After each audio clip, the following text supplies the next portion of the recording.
Awesome. So today, welcome to Lauren to the Becoming You, Cosmically You podcast. I'm so super excited about this, Lauren, because when I read your bio and the stuff that you sent me, about channeling and being a baby communicator, I think the work that you're doing now is really of most important because I think what a lot of coaches are doing online, a lot of healers, and this isn't, putting their work down, is they're focusing on the adult people, the adult beings, and helping them through healing, but they forget that this is like a circle, isn't it? We've got to really help them from the beginning. So I was really like, honestly, super excited to meet you and see your work because it's so important. So we are just going to have the most organic conversation. We haven't planned this, you guys. So, if you've got any questions after for Lauren, we will give you a space for you to connect with her and speak to her and whatnot. And I've also got my own group, Lauren, so I'll invite you to that so we can Mhm, create like an intimate experience for people who want to get to know you. mhm. So Lauren, over to you. Where do you want to start? Let me know. Oh, actually, yeah, my team is saying she needs to start from where she began with being a nurse, I believe, in NICU. Is that right? That would be Yes. really interesting. Yeah, cool. Yeah, Thank I guess you. that's like an ideal place to start.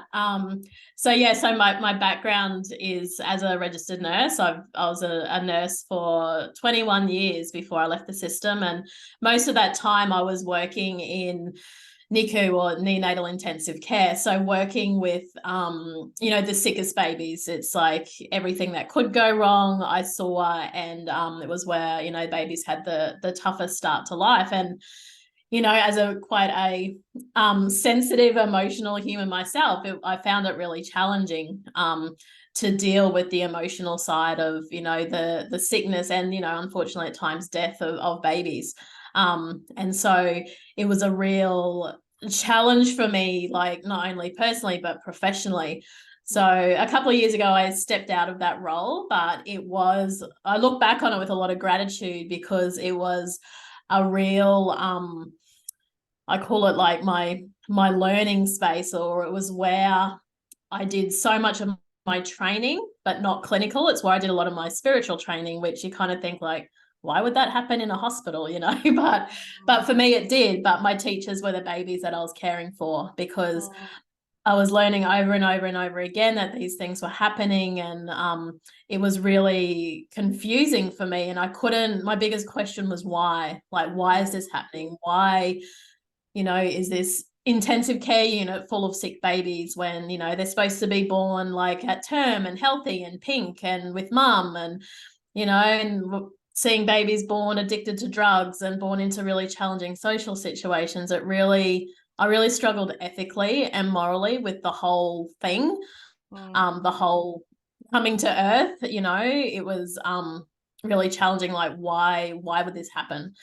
And so I actually took a break from nursing in 2011 because I couldn't deal with it anymore. I was sick of being a nurse, sick of babies, sick of the medical system, sick of babies being sick more than anything, and sick of doing everything we could and then, still not getting a great outcome. And the other side of the coin, also doing so much for these babies, and then it's like, well, what's their quality of life going to be like once they leave? So I really struggled. So I took a break and went to Africa, actually, and I'm like, I just need to get away for a while. And while I was over there, I had a near-death experience in the Zambezi River after a whitewater rafting accident. And then I was away for 7 months, and when I came back to Australia, I still didn't want to have anything to do with babies. And so I worked in other areas of nursing for about 2 or 3 years. And then just slowly, I sort of got that call to return to the nursery. And, by this point, I'd sort of started dabbling a bit more, I guess, in spirituality, and, had done some meditation study and yoga training and all of these things. And so when I felt this pull back to the nursery, I was like, okay, guys, like if I'm supposed to go back there, it's got to be different because I can't just keep going to Africa when I can't deal with my job anymore. Yeah. Um, and so, yeah, so after 3 years, I ended up back in the nursery, back in intensive care. And within about probably 6 months or so, my worlds collided. So I started seeing pictures around babies, and I started hearing words, and I started sensing, when you feel like there's someone watching you, and and I was sort of having all these experiences while I was trying to be and act like a normal nurse, in a very high-tech clinical science-based environment. Yeah. And I ignored it for a bit because I thought I was going crazy, and I took some time off work and thought too much shift work, not enough sleep. And probably for about a year or so, I'm like, oh, that's interesting, but I just ignored it because I was like, okay, this is kind of makes my life as a nurse a bit more interesting, but I'm like, I don't know what to do with the pictures and the words and what I was experiencing other than, in hindsight, didn't necessarily feel this at the time, but in hindsight, it completely changed the way I cared for babies and how I saw them, how I interacted with them, how I touched them, how I spoke to them, my own energy when I was around them as well. And then I sort of had this period where I was, nursing clinically, but also started to see clients privately as well. And yeah, got to the point where I'm like, I just can't do this nursing thing anymore. And then I stepped fully into this space. So yeah, so that's been my journey. It started off, I had a very strict Christian upbringing. So anything spiritual and otherworldly and psychic and like energy beings and light beings and star children and all of this sort of stuff was not part of my upbringing at all. So I had to kind of Wow. remember it all over that time. So yeah, and here I am now with all sorts of stories and experiences behind me. So Wow. That must have pretty been wild. quite shocking for you then, Lauren, to like be in that environment of people like you say you were.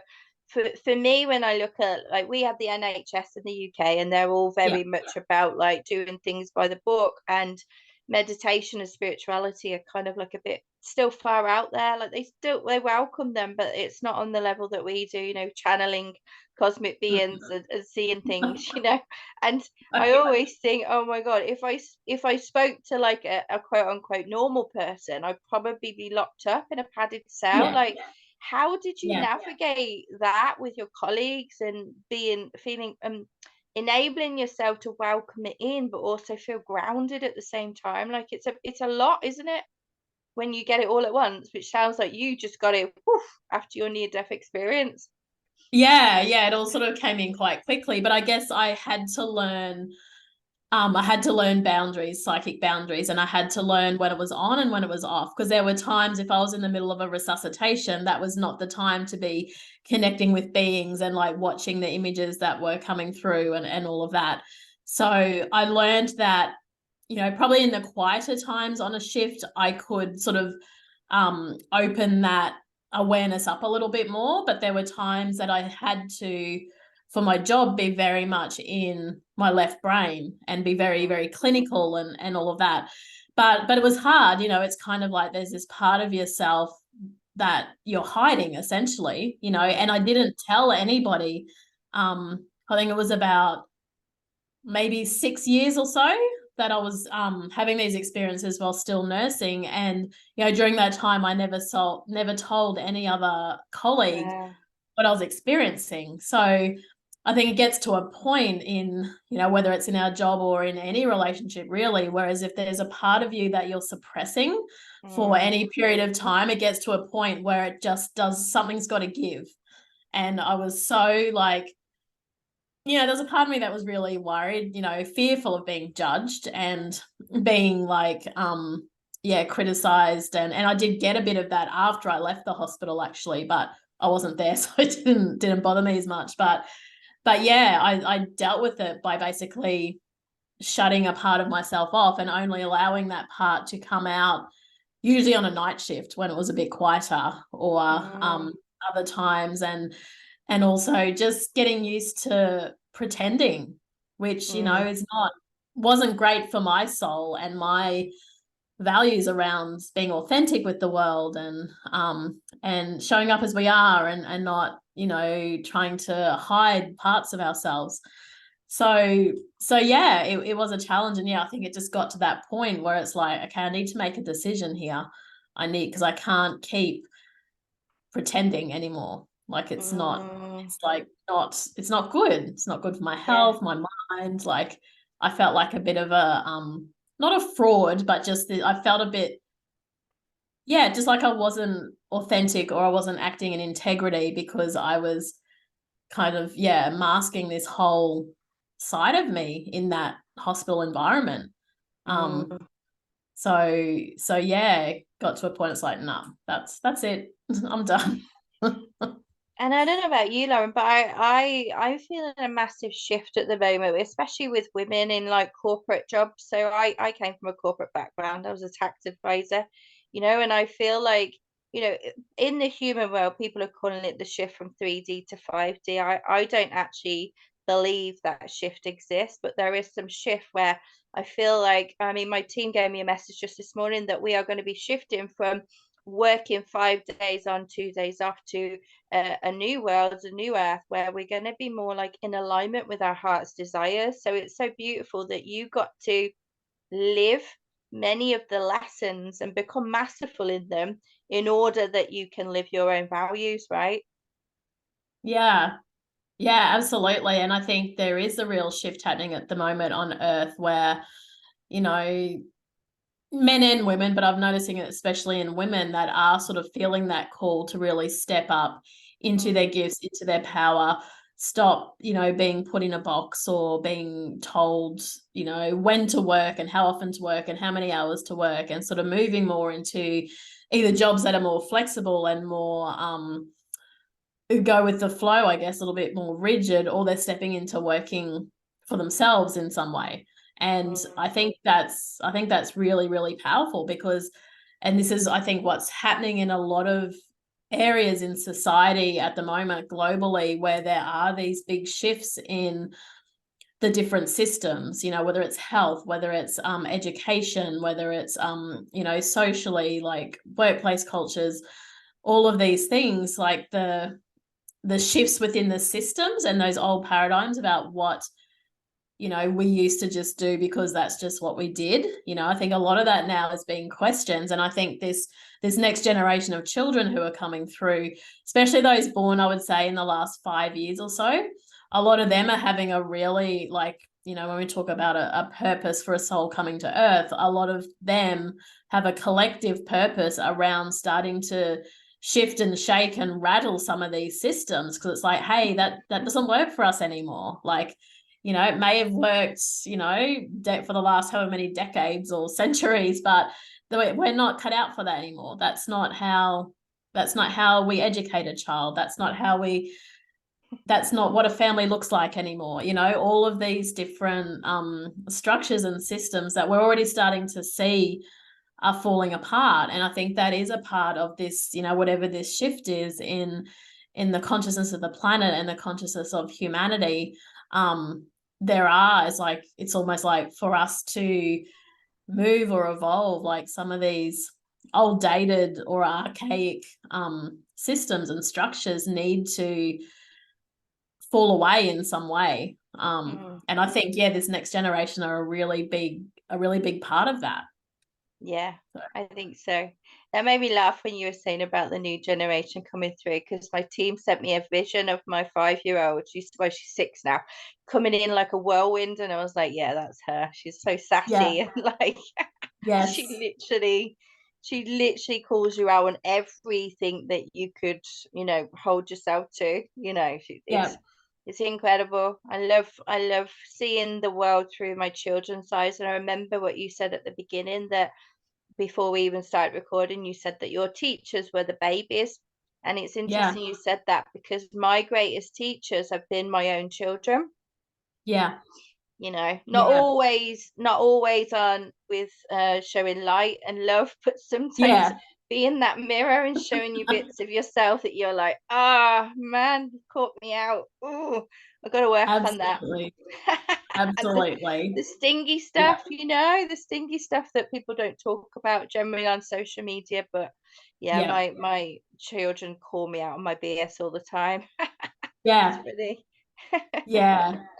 I think so many of them are, I think, again, that's kind of another system, I think, that is changing around, again, decades ago, it was, like the parents were there to teach the child, and the children were seen and not heard, and they did this and they did that and they did as they were told, and they didn't question things, and they just, this sort of thing. Whereas now I feel like it's come full circle, and that these children are teaching us a hell of a lot more than what we can teach them in many ways. It's our role to teach them how to be a human, right? And to be able to navigate that journey. But when it comes to like the wisdom and the experiences of the soul, and then when you sort of go into like intergenerational stuff and karmic patterns and the soul healing and balancing karma and all this sort of stuff, these kids are playing a huge part in the teaching of that.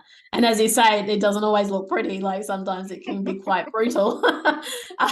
But that's their role for a lot of us, is in that teaching. And they certainly, the babies I cared for in intensive care taught me so much about my own judgment and my own beliefs and my own assumptions. But judgment was probably the biggest thing they taught me. It made me realize how much I judged families or parents or, the social situations they were born into. Whereas, connecting and communicating with these babies and what they shared with me, it just really sort of put me in my place, as far as my own beliefs and behaviors and assumptions. And that has completely shifted now. And they were the ones, like these tiny little beings, some of them only like, well, in Australia we talk like kilograms and stuff. So some of them are only like a kilogram or less, which is probably like 2 pounds or something. And yet they were some of my biggest teachers, these tiny little premature babies who were like, 24, 25 weeks. And they, are some of my biggest teachers around this stuff, and showed me, exactly where I was, off with my own perceptions around things and conclusions that I was making. So they're very powerful little souls, these kids. Oh, they are. I mean, we have very few rules in our house. I try to allow my children to make all of their own decisions, as long as they're kind to each other, as long as they eat their dinner, as long as they go to bed on time. Those are our three rules, really. Everything else, we kind of go with the flow. So, they're just incredible. If you just allow yourself to be led by them, so much easier, right? I found parenting so much easier when I just gave up my reins and just said, okay. Off you go, little huskies. Go do your thing. I mean, it can be total chaos, I'm not gonna lie. Sometimes they come up with some crazy ideas, and we don't always do every idea, because otherwise we'd have like chocolate for breakfast every day. But we try to do as much of it as possible, I'd love to know about some of the messages that came through from these little beings, like especially the ones that were, I mean, for me, my team would just want me to explain how we see it, that you choose the lessons, and so you choose the parents that you're born into. And so for me, I became aware of that like in my 20s, late 20s, when I was processing my own childhood trauma, and I was asking myself, like, why would I choose this? Why would I choose to go through these horrible things that I did? And so I'd love to know from like your experience, the kind of messages that came through from those babies and those souls. God, there's so much, like where to start. For example, like the one thing that comes to mind immediately is I was caring for, I think they were 26-week twins, a boy and a girl, and there was quite a significant domestic violence situation there with the parents, both being perpetrators. And I remember being as like wearing my nurse hat, and I was, in that clinical role, and why haven't these parents showed up? They said they were going to be here at 10 and it's like 12 o'clock. They haven't arrived, and going into judgment around, not being reliable and blah, blah, blah.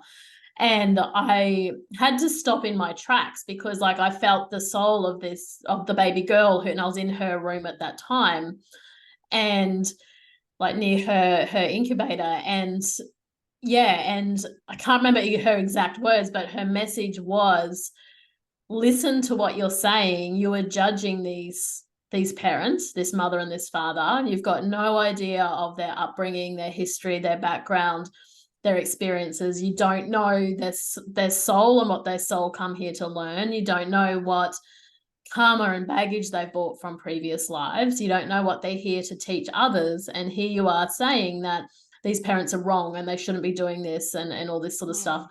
And basically the message that this baby told me, and I've always remembered this, is it's about, she said to me, your own beliefs with what's going through my head right now is only highlighting my own lack of tolerance for differences in our society and those assumptions that we make around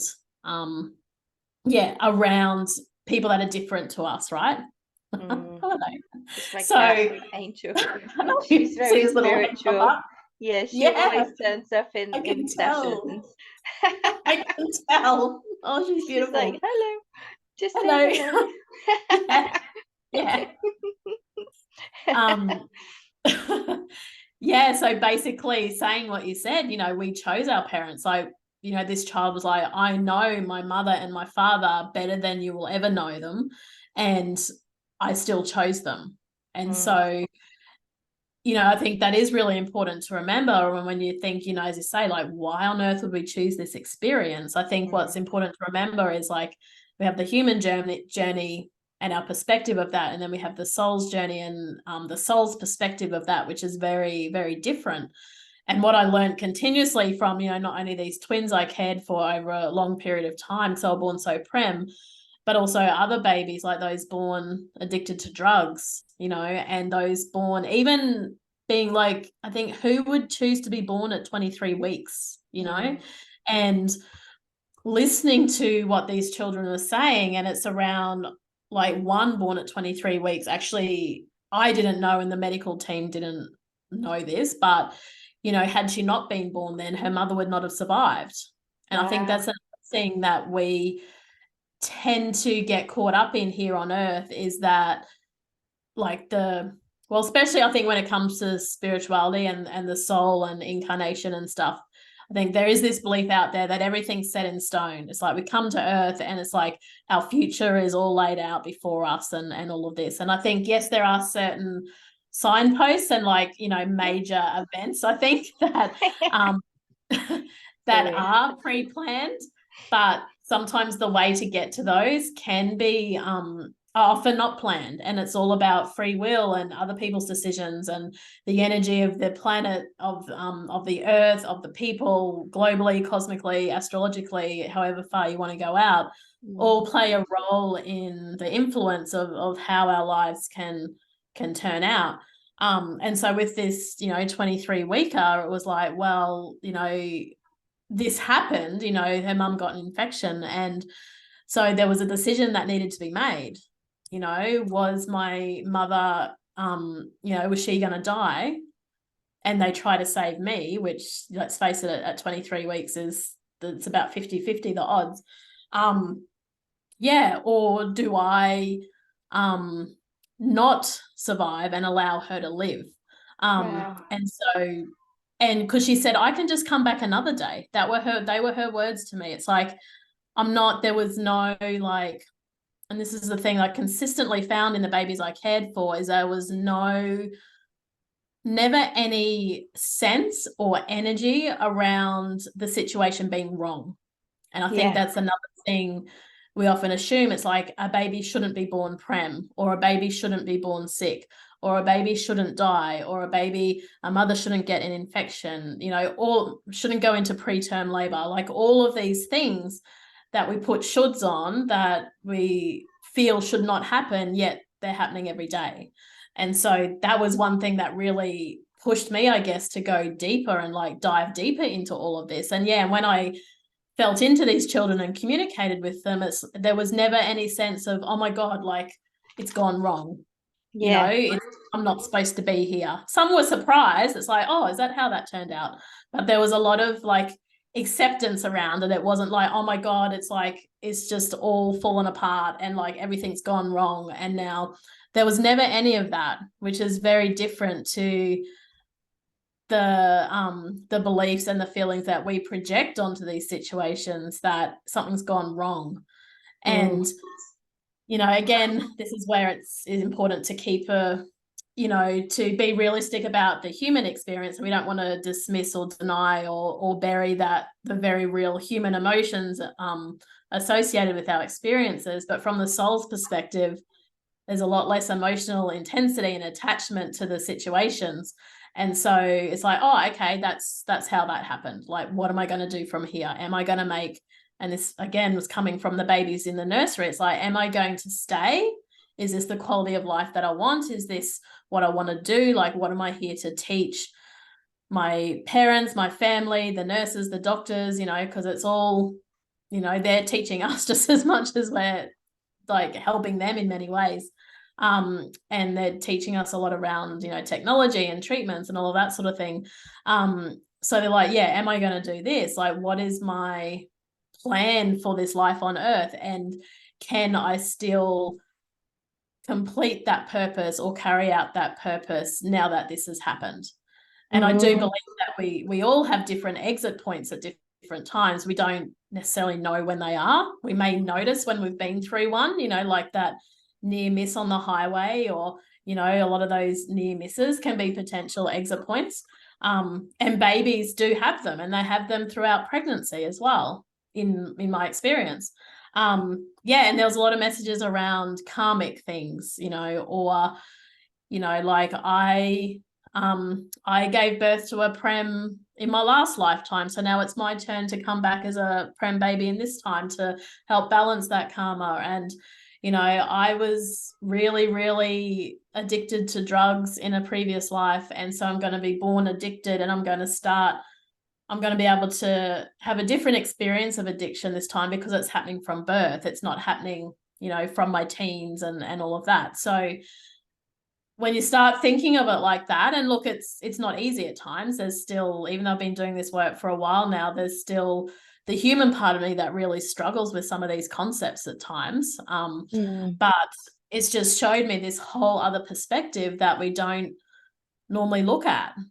And probably the biggest message that I've learned from these babies, and I still struggle at times, but again, it's completely shifted my whole belief system around life and death, is we also have this belief that every baby conceived is meant to stay, that all babies who are conceived should be born. And that's not the way. It's a reality that, and I never shy away from, miscarriage and stillbirth and termination and all these things that no one wants to talk about, yet they're happening every single day to so many people, so many more women that we would ever think it would happen to. And so just being able to find some acceptance, not even acceptance, but being able to shift my belief around that has helped me to understand these babies' journeys a lot more. It's like, well, what's their perspective if they come to the earth and then went again? Like, let's ask them, because after all, they're the ones that are coming and going. So they're, out of everyone, they're going to know why, the reasons why. There's so much there. I work with a lot of women who've experienced pregnancy loss. It's probably my biggest cohort of women. And, and there's so many reasons for miscarriage, and it's like nothing to do with the woman. It's like it's the soul. Like when it's a miscarriage, it's normally the soul that makes that decision to leave. And often it's like, I just need to come to get used to the earth. It's like going somewhere on holiday and then deciding after a few times, actually, yeah, I think I'm going to move here. I really like it here. So I know that's kind of a blasé way to talk about it, but I love that. My team just sent me a little image of a little baby soul with two little mini suitcases trotting in. That's what it made me laugh. That's it. Because you can imagine, we know ourselves, if we jump on a plane somewhere and we go to a country we've never been before and we don't know a way around. We can't speak the language the majority of the time. We don't know how to find our hotel. We don't know how to even like order a coffee. And so it's the unfamiliarity and this complete culture shock. And that's us as humans going to another country on the planet. So imagine a soul in spirit without, an energy, without a physical form coming to the earth. Like it's a huge leap, and it's like the most foreign of foreign places. Like it's such a like difference in frequency as well. So it's like some babies, especially the children coming through at the moment that are very high vibrational. A lot of the children coming at the moment have never been to Earth before. They've been to other star systems, other places, but they haven't been to Earth. So they need to come a few times, if you like, to, each time they come for a few weeks and then go again. It allows their energy to acclimate a bit more or start to resonate and what's the word, kind of become more resonant, I guess, with the earth's energy, so that when they do choose to come and they do choose to stay, it is not as much of it's not as jarring for them, it's not as much of a culture shock for them. And so that is happening a lot, where some souls are needing more than one attempt to come to the earth. Some need several.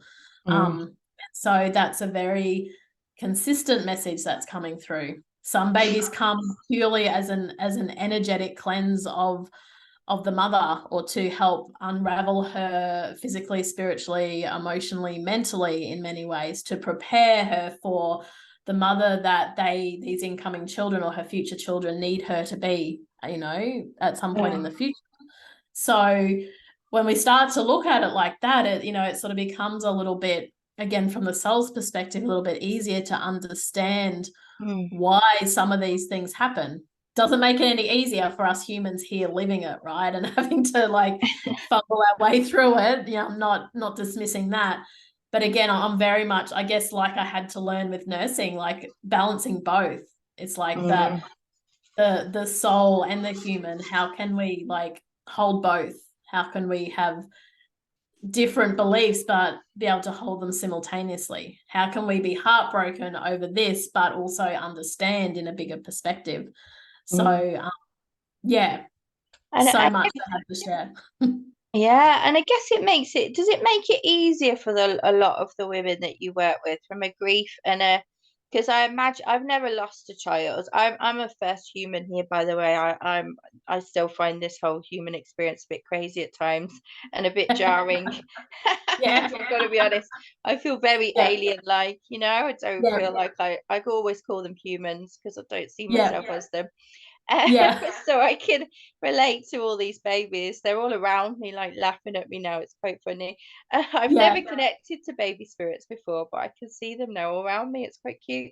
But I imagine from a mother's perspective, there must be a lot of guilt and a lot of blame on their shoulders when they lose a baby, thinking they did something wrong. Does it help them, relieve them that they didn't do anything wrong, that it was just the soul's choice? Or does it take them a little bit of time to get their head around it? I imagine it's quite hard to get your head around, really.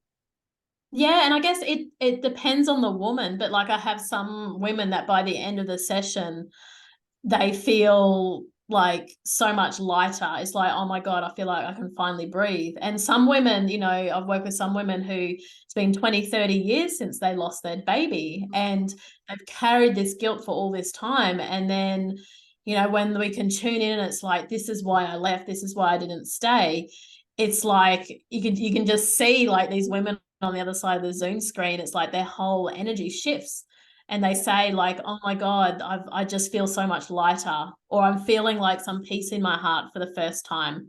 So that's the most common. It's like women feel this sense of peace and like, oh my God, it wasn't me. I can let myself off the hook.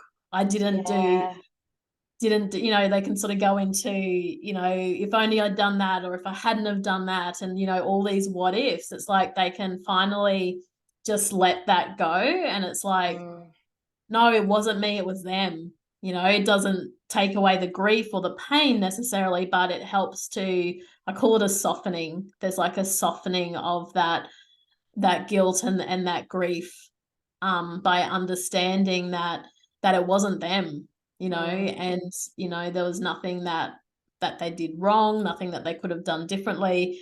It was the baby's decision, you know, the majority of the time. Like termination's a little bit different. That's normally like a karmic thing. Not so much the baby's choice, but the baby always knows, is always aware of the decision before they even come. So it's like this baby is offering this mother an opportunity to help do something that she was unable to do, most likely in a previous life, or balance some sort of karma there. So even like with those women, you know, that have had a termination, they're like, oh my God, like I just, like, is my baby okay? Like, will they forgive me? Like, you know, I'm just like, I regret it, but it just wasn't right at the time. And, you know, I wasn't, you know, whatever the situation was, it doesn't really matter. But, you know, again, 100% of the time with those women, there's never any resentment, anger, no negative energy or emotions coming from that child.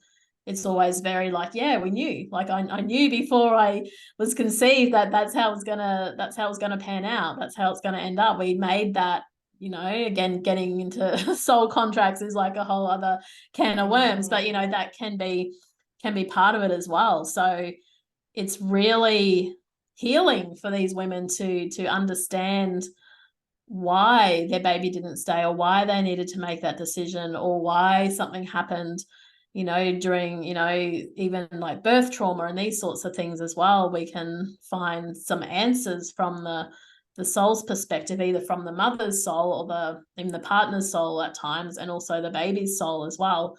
And it just helps to, I think this work just helps to give a whole different perspective on, like, that's beyond what our human brain or mind or even science in many ways has been trying to explain, you know, because I think our biggest question as humans, and not just with parenthood, but probably in any area of life, is why, you know, why is that happening? Like, why didn't this happen? You know, all of these things. So Yeah. and that's where the soul can give answers, which is pretty powerful, really powerful. Yeah. I think my favorite quote, my own quote, is "It is what it is." I think if you could just accept everything, especially a reality for it being it is what it is, then you can just navigate through things a lot more easier. Definitely, And definitely. human emotions are, I mean, massive, aren't they? I think as humans, we're not taught how to navigate our emotions either. We're taught from a very young age to suppress them. And a lot Yes. of the work that I do is around it's okay to be angry, sad, upset, whatever, as long as you express it and not at somebody, Yes, you know. exactly. And but Exactly. we're It's an not important taught all part. these things. You know, there should be a No. school where we're taught emotions, a human school, but they Yeah. don't. I think it's coming. I think it's coming. It's going to be probably a long, hard slog to get there, but I think Mm, it will shift to that, because yeah, I agree. There's so much that we weren't taught as children, not by any fault of, you know, our parents. You know, I do believe that our parents do the best that they can with what they have and where they're at. mm, That's not to say it's right or wrong, but yeah, but things are really shifting, and now these children are really demanding that shift though, like, because especially we are having a lot of kids being born with really big emotions, and you know, and being able or being unable to regulate their emotions at a much younger age. They're not able to suppress, like what we were taught to like when we were kids. We're sort of, yeah, as I said, we're taught to suppress, but it's like the kids these days, they can't. There's so much energy going through them, and they've brought so much of their soul with them, and they've got, yeah, so much energy that it's just like impossible to suppress. So it's teaching us to teach these kids earlier around emotions and emotional regulation, and how to, you know, not only co-regulate with kids and their emotions, but also how to teach them to self-regulate and self-soothe, you know, when they're, you know, age appropriate, obviously, mm. which is a total shift even from a generation ago. Or even Yeah. when those of us who are childbearing age now, like when we were young, that's not how we were taught. So much has changed just in the space of that generation, in what, 30, 40 odd years.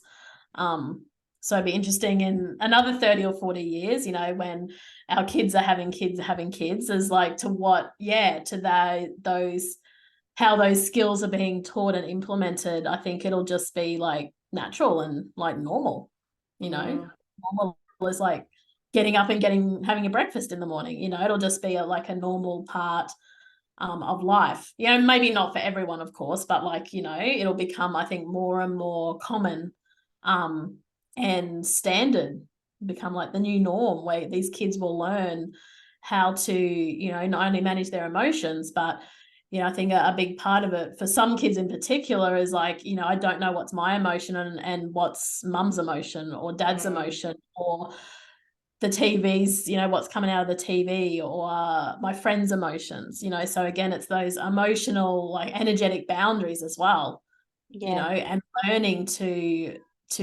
find space between, this is my space and these are my emotions, and that's their space and that's their emotions. I don't need to take it on. But but I love it when I see and hear of like, different, parents and even different education systems that are popping up all over the place now, that are teaching kids to do yoga and teaching kids to meditate and teaching kids to work with their emotions in a much healthier and progressive way. I think that's really promising for the future. Oh, totally. I mean, I've been in like at the energy space for about a decade, and so my children have always seen me do this. They've never really seen me have like a traditional job. Mummy doesn't go to work, mummy works on a laptop type of thing. And I remember like my 2-year-old picking up my stones and clearing their energy, and they've learned from a very young age what boundaries are. I remember my 4-year-old saying to mummy, I just need to take 5 minutes, and she took herself off and just sat by herself, and I felt so proud because I Yeah. didn't learn. Yeah. I mean, I only learned about boundaries when I was 38. I'm 41 now. So I learned at 38 that it was okay to say no, whereas my children learned from like age, well, as soon as they could talk, that it was okay to say no to people. And I just think that is empowering itself, isn't it? That these children get to learn what it feels like for them, not for somebody else. Because that's when they learn about their own boundaries and their body and their own energy and make their own choices. I just think like they need to be given more of a say in the world. Because like we've gone through like a world of trauma. They haven't, like my children haven't been exposed to trauma in the way that I have. So like next generation, hopefully they'll be teaching them from birth how to do these things. And it would just be so magical to live in a world where everyone just exchanges energy and understanding. And I do feel like we're moving to that time. I honestly didn't think that I would see it in my lifetime here, but I do think we will. I think we will. Like my team are just saying within 5 to 7 years there's going to be a massive shift. But I think also there's going to be a massive amount of destruction as well before that. Like you said before, like there's going to be so many things have to close, and I think a lot of people are going to see that as a loss rather than a positive. It's going to be a Because lot of people really changes. struggle. And people struggle with change, right? And Mm, people struggle with the new, and if something's different, there's belief, I think, within society, if it's different then it must be wrong. yeah. Whereas it's like, and there will be, I think, always, or at least for the next few generations probably, that there will be these kids that, well, not kids, but these people that will always continue to hold on to that old. I think that is part of the shift away from that. We still need some that do that, but I think there's this increasing pivot, I guess, if you like, towards like building the new. Let's not keep not wasting our time, but we don't need to keep going over and over and over things on repeat with stuff that's not working and needs to change and needs to shift. And it's like, we can see it happening. I think anyone on planet Earth at the moment can see, where things are falling apart and where things need to change. And it's like, okay, well then let's look over here. And it's like, how can we build the new, because this next generation are here for the new.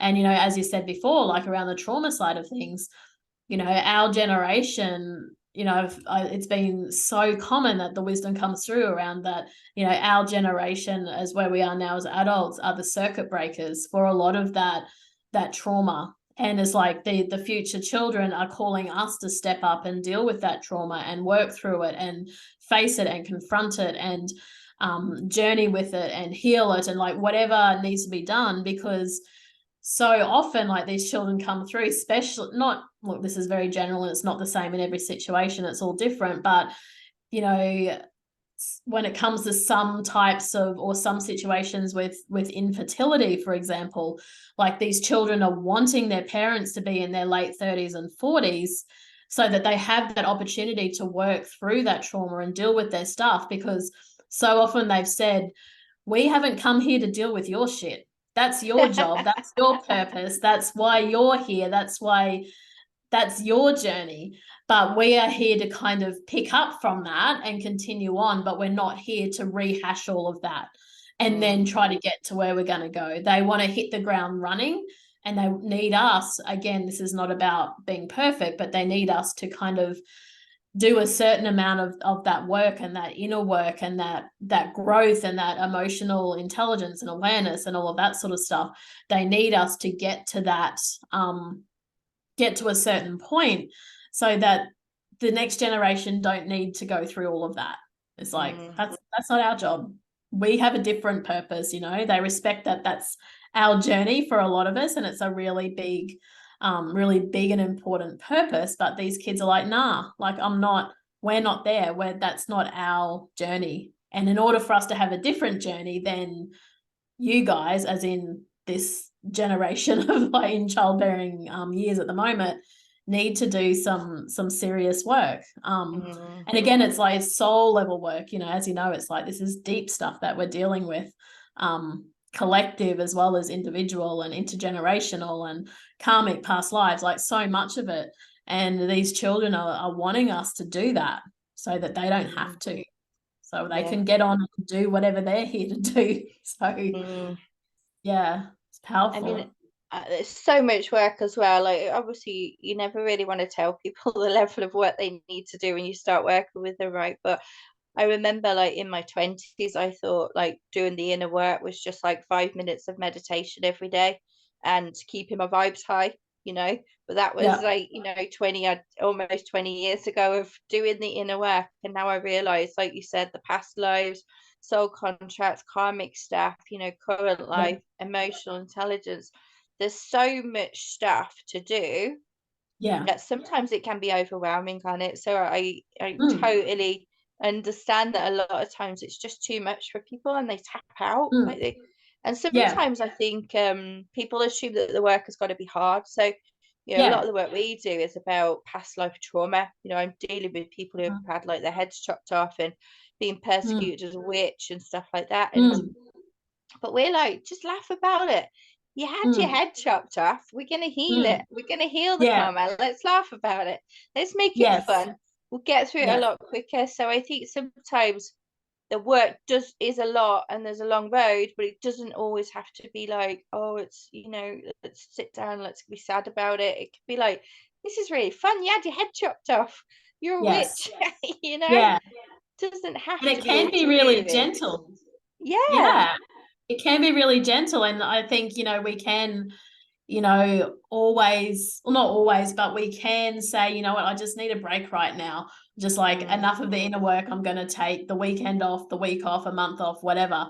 And so I think we do, within some degree anyway, have that ability. It's not like we're kind of like always have to be healing. It's like we can kind of step off the train for a bit, take a bit of a breather and take in the sights and then get back on. But we can get on the slow train. We can just, you know, we can move slowly through it. We don't, you know, I guess I believe like with healing and with all this stuff that we've been talking about, there's not really an end point. You know, it's something that I think our generation we're going to be doing to the day we die. And that's a big part of our journey.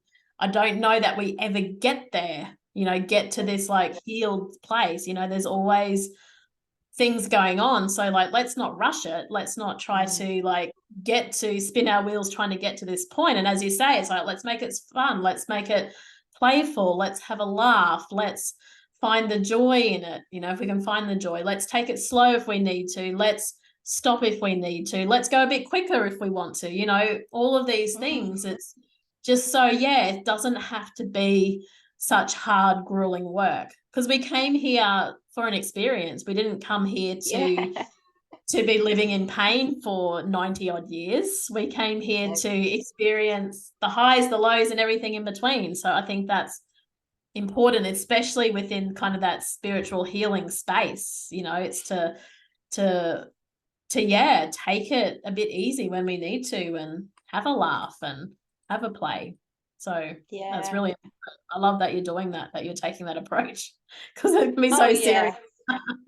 Oh no, nothing I do is serious. I mean, I find my work very serious, you know. Yes. My mission here is serious, but no, I try and bring the most about of joy and fun. And I always say, if it's not bringing you that, then why do it anyway? You know, I didn't come here for money, because obviously money is just a vibration of energy. We can tap into infinite abundance, which is, you know, much more expansive energy anyway than money. But I guess one of the things that does hold people back, and was what I see, especially in the coaching space, is people having these big crazy goals, like, you know, $1 million a month. They want to build this massive empire, and I'm like, you're here from now until eternity. Like, you've got from now until eternity. Just take it one step at a time. So a lot of the things we do is helping women tune into their body and their soul, and ask themselves, what should I do today? And just take one step, you know, 1 to 3 steps usually a day. And I'm like, that's enough. Don't compare yourself to other people. Don't go out there on social media and start getting into that lack mindset, because oh my God, you see it all the time. There's so much toxicity, which is positive in the coaching industry. I don't know whether you see that as well, Lauren, but you know, women who you can still tell they've got a lot to prove, because they're still working through these trauma layers, yet they're really very successful on the external face of it. And you think, to me, that's not success. Success to me is waking up, opening my eyes in the morning, and feel really excited. So I woke up today and I was really excited to have this call with you. I was really excited to just have a real chill day. You know, I wasn't excited about the 15 sales calls that people boast about online. You know what I mean? It's just like, what really, really excites you and makes you feel amazing. Like, I feel like we need to really shift what success feels and looks like as well in the industry. And I feel like that's one of my bigger missions. It's to remove the codependency wound for females. That's a huge one. It's a huge one. And I think, especially, you know, just going back to what you said, like around social media, it's so, I think as women, so many of us have carry these wounds around the, you know, comparison, and like the not being worthy, and the lack and all of that. And it's like social media, it's just like, it's rife like throughout social media. And it just, you know, if you're not aware of it, like, it will cut you down. And, you know, and it's, you know, I guess the other side of that coin is it gives us the opportunity to still see where we need to perhaps, you know, like dive a little bit deeper and look into ourselves a little bit more. It's like, oh, why am I feeling like that? I know it comes up in me at times. That's why I don't tend to do much in the way of social media. I'm like, I just want to stay in my own lane.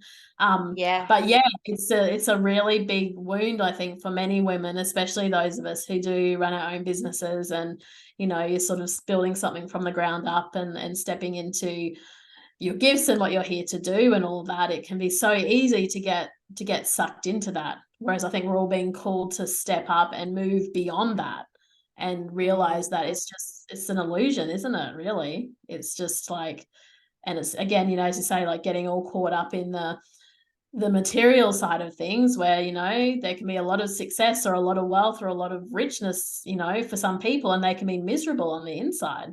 So it's about, I don't know that you necessarily need to choose one or the other, but I know for me, a big drive for me, and something I'm wanting to step in more personally, is around finding joy in the simple things. You know, that's why I walk in nature every day, because for me, the simple joy of feeling the energy of a tree or walking along water is the most, like, you know, it probably sounds crazy to most people, but to me, that can be the most powerful, joyful thing for me, is like witnessing the power of nature. And it's something so simple that most of us can look out a window and see a tree, but most of us don't. Whereas I think it's so easy to get to lose the joy, you know, especially as we get older and, you know, as adults. And, you know, whereas, as you know, you've just got to look at kids, right? They find joy in like everything. Yeah. Everything can be a game, you know, everything can be fun, or majority of things. So My it's, yeah, kids are tree huggers, as am I, yeah, obviously, because they copy what yeah, I do. But yeah, so we get really excited about trees in our house. We take pictures of trees more than probably anything. Whenever yeah, I go anywhere, I'm like, oh my God, I just want to go sit with that tree for a minute. And luckily, my partner's the same. She's like, I yeah, found this tree and I think you will love it. I need to show you it. And we were just stood there looking at this tree like, oh my God, in awe of a tree. Like, you know, people take yeah, pictures of like fancy houses and put Chanel bags online, but I'm like, yeah, trees. I love trees as well. yeah, I love Fey energy though as well. You know, I love being around fairies and connecting yes, to that playful energy. So anything yeah. around trees for me is, and water as well. Obviously, you love water. You're by a beach and a Oh, lake. yeah, Did you say so? yeah, Oh, yeah. I'm It's sure so you probably powerful. spent some time in. Am I allowed to tell her? Yeah, Soul Origin, and you probably spent some time in Mintaka as well, which I did. So, Yeah, as a yeah, mermaid. yeah. Oh, definitely. I very much resonate with, yeah, with the water, and I sometimes I feel like I need it like the air that I breathe, you know. It's like being around water, even if it's not necessarily being in the water, but just being like close to water and being able to feel Yeah, the energy of the water. And yeah, and so bring like energy and like bring trees and water together, and like I'm in my happy place, you know. yeah, yeah, And it's just incredible, and like, you know, touching like the trees and feeling the energy and feeling like the beings inside the trees as well. I've been working with that a bit more recently, and it's so powerful. And it's like I get so much more enjoyment out of that than I do being around most people, to be honest. You know, yeah. I'd much prefer to be around a tree for, you know, the majority of the time. Like, I'm very happy with trees. They're so much easier to work with than people. Oh yeah, definitely. They just accept, and animals are, to be fair. I love Yeah, nothing more than having my cats. I've got two black cats, so they're curled up on my bed next to me at the moment. yeah, So yeah, I'm very at home with animals and children. You know, my children. yeah. I think for me, if I could share something that was vulnerable for me as a mum, well, it was a really big struggle for me to become a mum because of all the trauma that I'd been through. I was told that I wasn't going to be a good mum. I was Mm, worried that I would be like my own mum. You know, there's a lot of trauma that I had to work through, a lot of layers. Oh my God, so much so. I've got a 6 year old mm, and 8 year old now, and I absolutely love being in their company. Like, don't mm. get me wrong, I get tired, I get frustrated. They still trigger me. I'm not going to lie that I'm fully healed, you know, because Yeah, nobody is. That's bullshit, right? yeah, Um, exactly. but I absolutely get excited about doing things with them now. Whereas, you know, years ago, I would dread even waking up, you know, because it's a lot to process being a mom. So, you know, if you're watching this, listen to this and thinking, oh, good, motherhood is so hard. Like, you're Mm, right at it times. is. And then if you're watching this thinking it's so easy and effortless, you're right. Anything you're thinking, you're right. Yeah, Right? that's it. It's a perspective. Yeah, everything's right. Just take Yeah, whatever you feel as right. So much easier yeah, to move through stuff. yeah. Just acceptance. The acceptance is powerful. It's huge, you know. And I think Mm, the more we try to resist things, and I say this to parents as well all the time, like mum's trying to conceive, like the more you're resisting the idea of what you thought this journey was going to be, that, you know, it should have happened by now, and, you know, what am I doing wrong, and all these things. It's like, you know, with the information that the babies share, it's like there's never any mistakes. You know, if they were meant to be here earlier, they would have. And so it's about starting to shift that perspective around the assumptions and the expectations, and go into that space of like allowing and accepting the journey. And and one thing at the moment is like children, they want to come through an energy of invitation and welcoming, and they want to be offered a life here on earth. They don't want to be plucked yelling and screaming from the ethers, like to come and come to earth because someone else is ready. And I don't say that in judgment to women, because like I get that need and that desire and often that urgency at times to have a child, but from a baby's perspective, they don't want to come through that energy, and sometimes that can be enough to block them. Whereas when women, or at least delay conception, whereas women come into this like, I acknowledge that I really want to have a child and I'm ready to have a child, but then it's only so much you can do. It's like these souls need their own autonomy, like we all do, right? We've been talking about like the autonomy and that ability to make our own decisions and say yes and say no and change our mind and all of this. And it's the same with these souls. They can come, they can change their mind, they can say no, or no, not yet, or I want to wait for a bit, or I'm not coming at all sometimes, as the case may be. So I think the more we can, soften around that and find some, as you said, some acceptance, as hard as it can be at times, it doesn't mean that it's easy. I think the less pain and the less suffering that we'll experience, because I think so much of that pain and frustration is due to the resistance of what is. We're resisting what's unfolding. So we add a whole other layer to it. But not to say it's easy. My team want me to just share something about what you said earlier about like having a choice and having free will and having different timelines. So how we see it and how they've always told me that it is that we have like, I envision them as like little golden threads, which I call divine timelines. And some of them are frayed, some of them are, hard and heavy, and some of them are just beautiful. And I believe, and we believe, that our purpose on here is to be on our own unique divine timeline where everything just flows with ease and grace. Doesn't mean to say it's always easy, because we've always got things to learn, but ease and grace, effortless. You're just in a case of surrender where you're just taking that one step every single day, and you're just accepting, like you said, you're just purely accepting. But that what comes with that is great responsibility, and knowing that because you're working on that one divine timeline, you have to have the courage to close all the timelines down around you, which that's where the work is as well. It's people believe that the work is just on one timeline, but actually you've got to have the courage to close all opportunities down as well, which feels like a loss. Again, our human minds, right, are programmed to stop us if we go into a period of loss, or mourn it, or not accept it, or don't go there. But actually it's okay to lose before we gain. Thank you, team. I have no idea who needs to hear that, but obviously someone does. There you go. Totally. No, I think that's really beautiful, because I think there are different timelines around us, and we can choose to align with the timelines that we're aligned with, and that's why I always say it's not like we've come to earth and everything's pre-planned.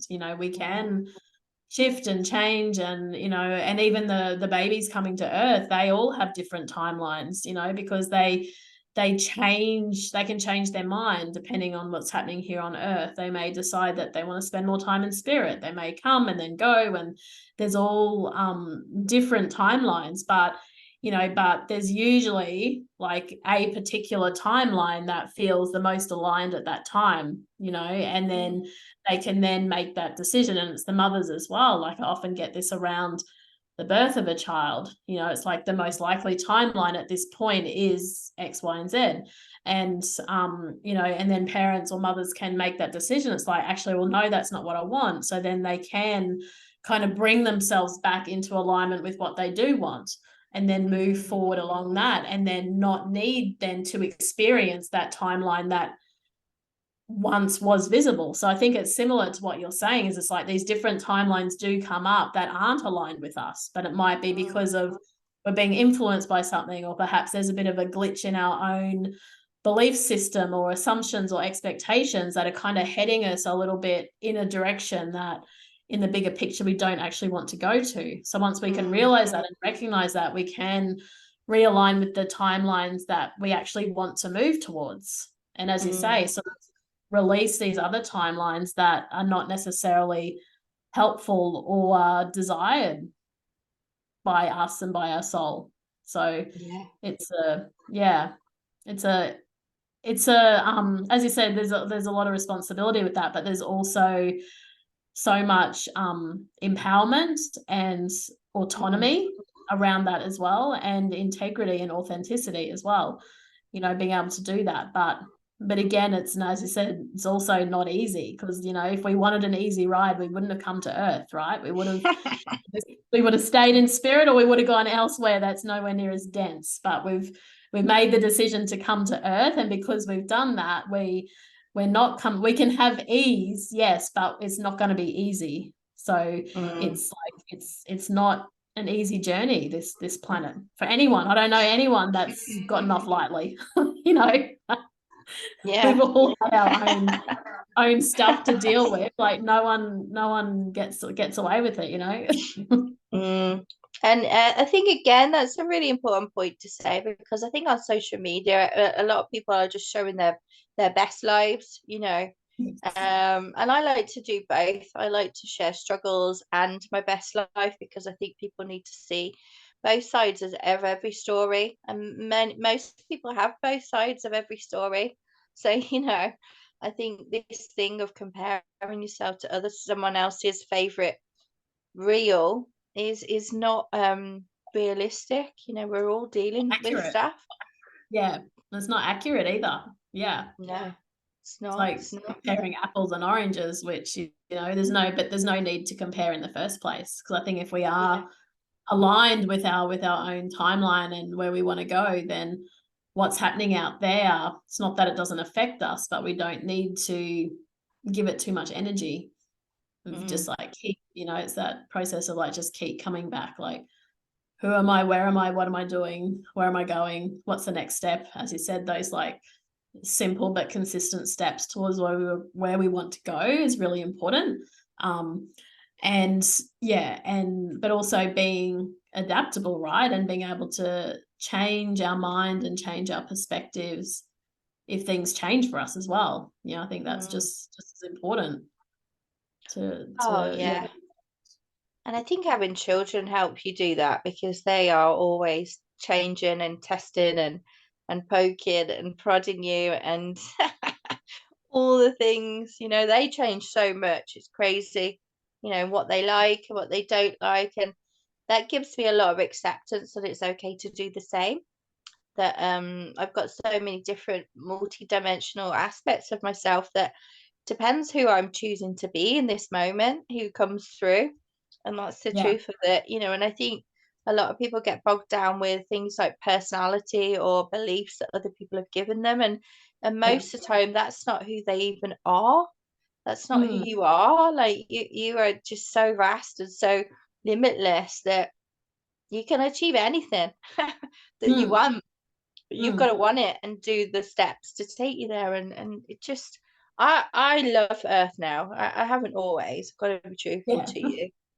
yeah yeah I'm As we not said, sure it's I'll be not back. easy, but it does for a lot of amazing opportunities, right? And from the soul's perspective, it gives us incredible experiences and incredible opportunities for growth and learning and understanding and changing and all of these things, so that it makes it powerful for the soul, even if it can be a challenge for the human us, like actually living it. But yeah, it's a pretty powerful place to be, even though it's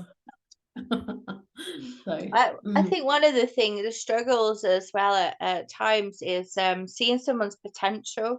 Like, I can tune into what they're meant to be doing in their soul contract, and seeing them on a higher timeline, but yet they're stuck in their own patterns and their own trauma. And, a lot of people aren't willing to do the work, and that gets frustrating at times. Like, when you can see someone and what they're meant to be doing and they're not doing it, I think that can be quite frustrating at times. Yeah, and I think, it's just a reminder, isn't it, that, any sort of change or desire really needs to come from within. And even when we can see it, and as you see, you can see the potential, and then, it's up to the human. And, often, I find, especially in people that are quite disconnected spiritually or disconnected from their soul, they're not in touch with their own potential, they're not in touch with their own desires and dreams and all of that. And so I think if that connection is missing, then they're not going to see, how to get there. And some don't have that desire to get there. They don't, believe that they can. And yeah, it's hard to sit back and watch that. And I think, I've sort of saw that a lot, in the hospital, but also like personally as well. And it's like, there's that, I think we just get to a point where it's like, everyone's on their own journey, and, we don't have to do it all in this life. We can always come back again. And I'm sure many of us will be back again to work more on what we've been doing, or learn, work with different things. But and I think that's the magic as well, that everyone is on their own journey, and goes, at their own pace. I know with me, there's been times I've been way off course. But I think for me, part of the journey was getting back on course as well. And so, and yeah, and I guess, yeah, it shows. You just look around, and it's such a different journey for everyone. And that, that divine timeline that you're mentioning is different, looks so different for every soul in every, can look different at different times of their life, and, and all of this as well. So it's really interesting that everyone really is on their own journey, their own adventure, their own life, really. And I think sometimes we just have to kind of sit and watch that, right? And be ready to support if they ask for it or need it. But, often, they may never get to that point, right? And I think that's part of our journey then too, is it's like, oh, okay, well, I just, wish them well, or have compassion, or empathy. And then it's like, okay, it might be not our vibe, or it might not be our tribe or our ideal client even. And because I do get that, in my work, there's some that it's like, I just want a baby now, or am I going to have a boy or a girl? And, yes, these are important questions, but again, when you're looking at the potential and the soul's journey around that, they're in a very, very different place, and again, I have to be conscious of not doing that, because I know that I can go into that, but it's like, oh my God, but your baby is like waiting for you to not want them so much, but again, like, it's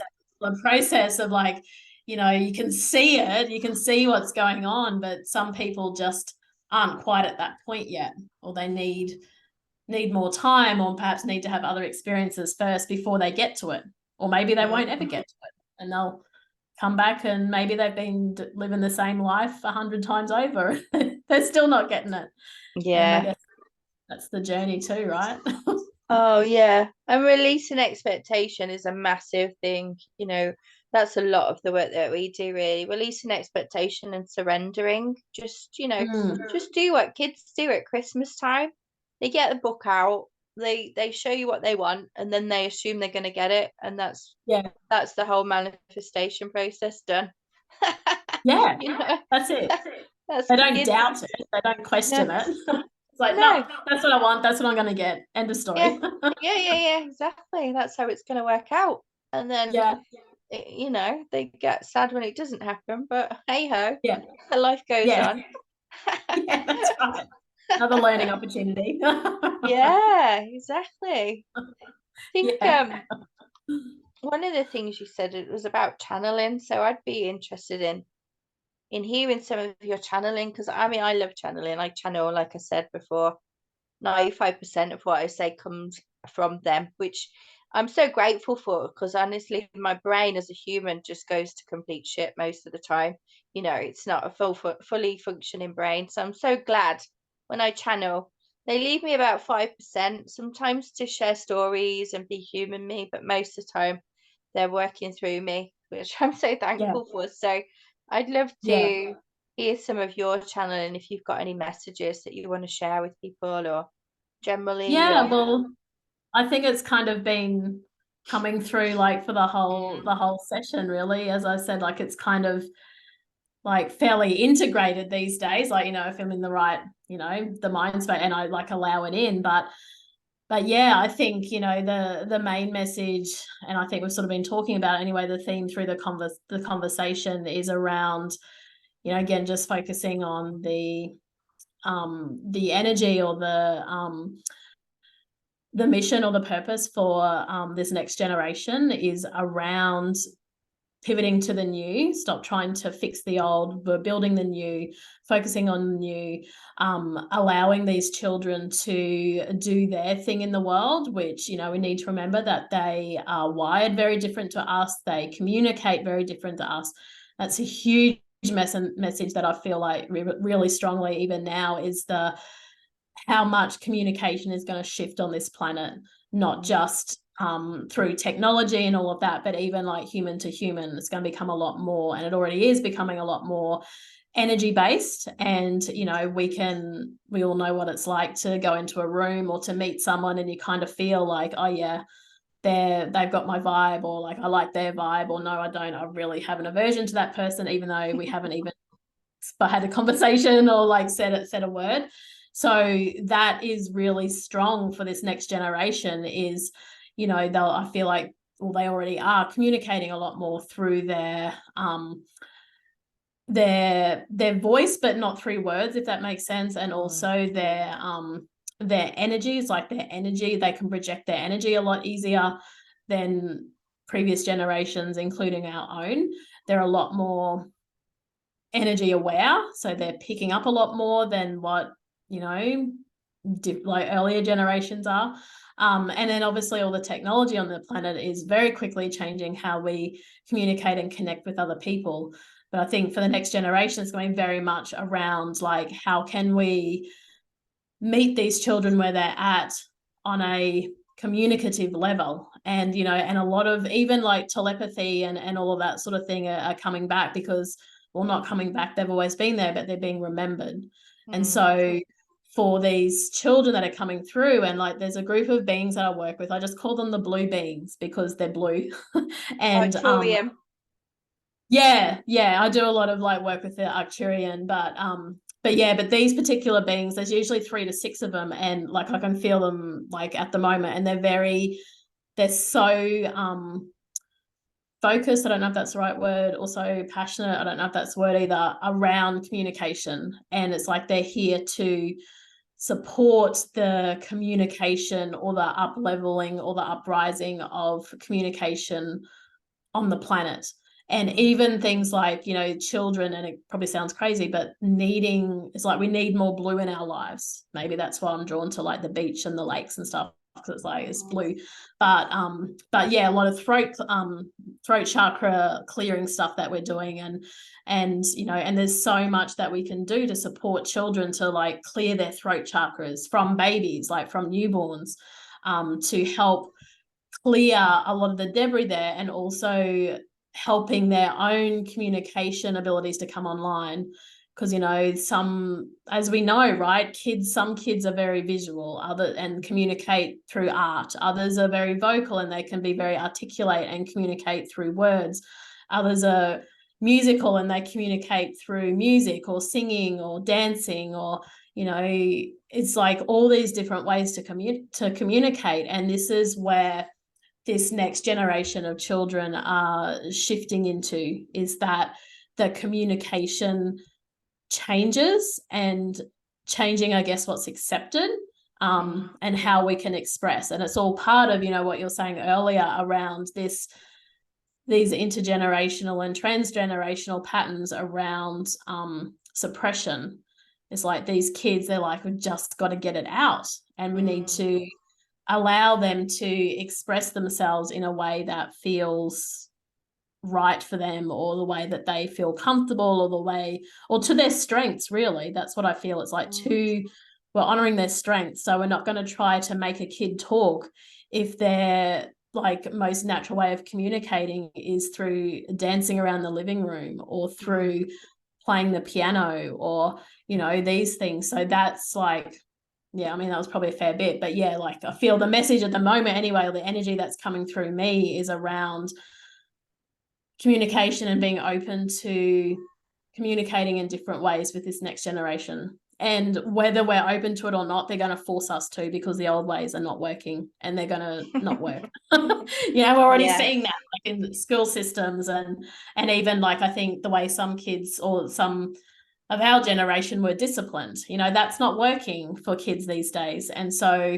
I think it's really, really honoring that, and not trying to make them fit into any kind of box. Like, we need to give them, as I was saying earlier, like that free reign within, within limits, obviously, not running right through the streets, but being able to have that ability to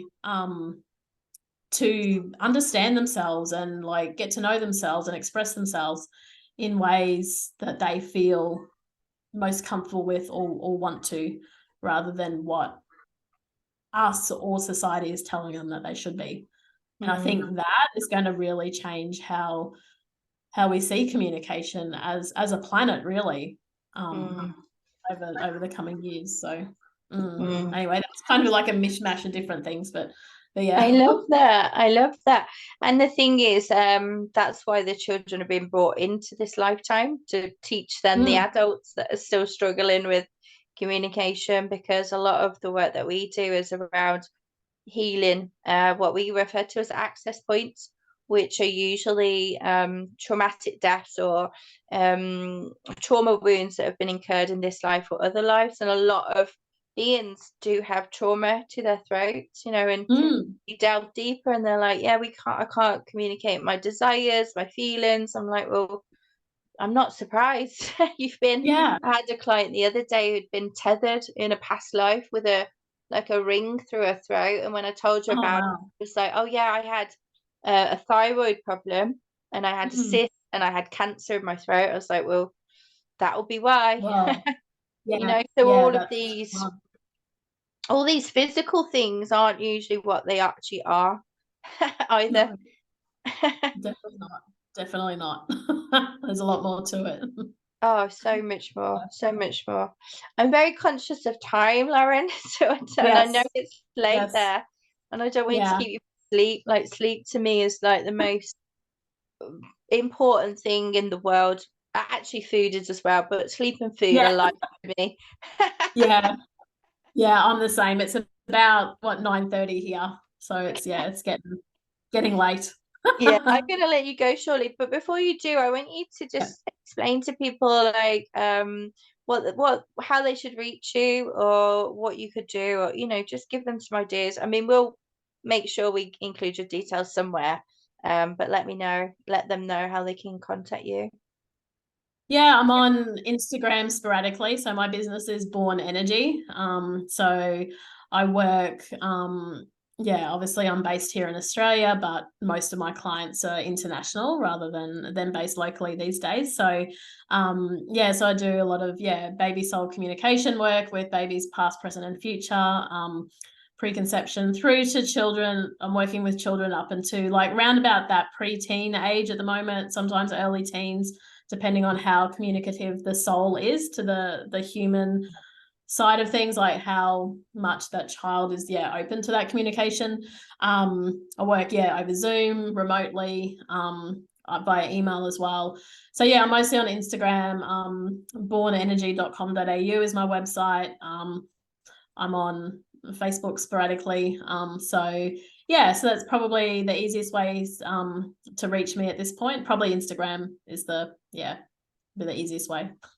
Okay, cool. We'll make sure we put your Instagram link in then, so people can reach you.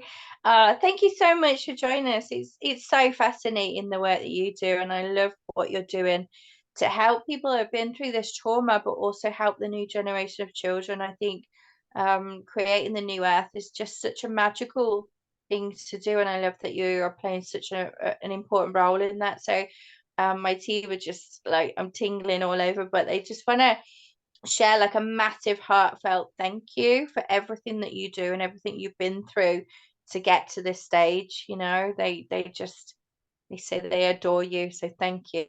Oh, thank you. That's really beautiful. And I'm really grateful to, receive those words. Sometimes I feel like a crazy person. So it's nice to have that. So yes, thank you for that. I really appreciate it. And it's been great. It's been, such a fun conversation. And thank you so much for having me. You're welcome, no problem. I'm just gonna